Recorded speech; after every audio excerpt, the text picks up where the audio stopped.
අපේ අර ඇඟින් වෙන දෙයක්. කල්කැටයම් කලාව කියන එක අපේ ඇඟින් වෙන දෙයක්. සම්ප්‍රදායික කල්කැටයම් කලාවට අපි නූතන තාක්ෂණය එකතු කරලා කස්ටමර්ගේ අවශ්‍යතාවය කස්ටමර් බලාපොරොත්තු වෙනවට වැඩිය එහා දෙයක් අපිට හොඳ නිර්මාණ කරන්න පුළුවන් කියන එක කරන්න පෙන්නන්න මම අවස්ථාවක් කරගත්තා.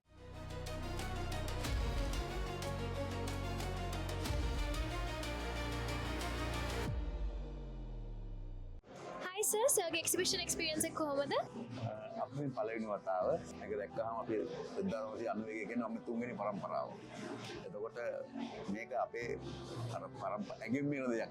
කල්කැටයම් කලාව කියන එක අපේ ඇඟින් වෙන දෙයක්. ඉතින් ඒ හින්දා දැන් ඉන්න නූතන පරම්පරාවට අපිට අනුරාධපුර පොළොන්නරු යුගයේ තිබිච්ච නිර්මාණ වගේ නිර්මාණ තවත් අපිට කරන්න පුළුවන් අය තවම මේ ඉන්නවා කියන එක පෙන්වන්න අවශ්‍යතාවයක් තිබුණා.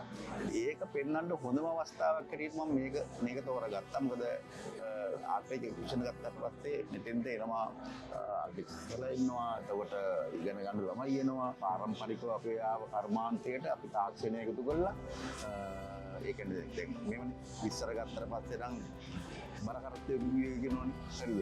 බරකරත්තු ඉඳගෙනකොට ඒතකොට කාලය හා වෙලාව ඕනතරම් මැනේජ් කරගත්තා. දැන් එහෙම බෑනේ. දැන් සංගාලේ ඉල්ලන්නේ සංගාල දෙන්න කියලා කියන්නේ එතකොට. දැන් අද ඇවිල්ලා කෙට ගන්න පුළුවන් කියලා තමයි යහන්නේ.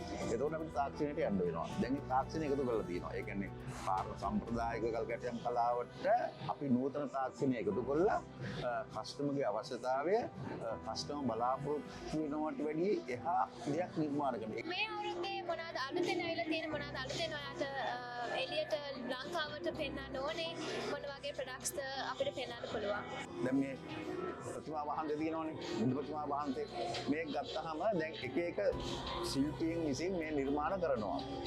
නිර්මාණ කළාට දැන් අපි අනුරාධපුරේ සමාධි පිළිමේ අනුරාධපුර සමාධි පිළිමේ තොළු පිළිමේ එතකොට වටදාගේ පිළිමේ ඒ වගේ අපේ අර සිත්ගත් ප්‍රොපෝෂන් තියෙන පිළිම කීපයි ලංකාවේ තියෙන්නේ. පිළිම නිර්මාණ ශිල්පය හා අපේ ඒකේ හෙඩ් ඉන්නේ WG ඉඳන් මේ WG චිත්‍ර හා මූර්ති කරපු පරම්පරාවෙන් එන එක්කෙනෙක්.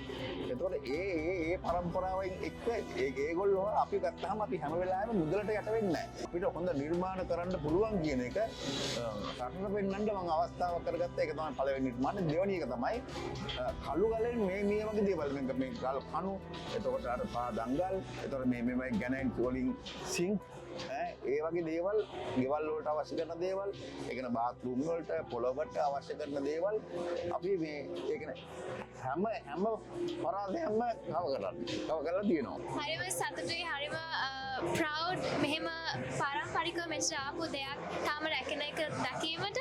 So thank you so much for answering my question.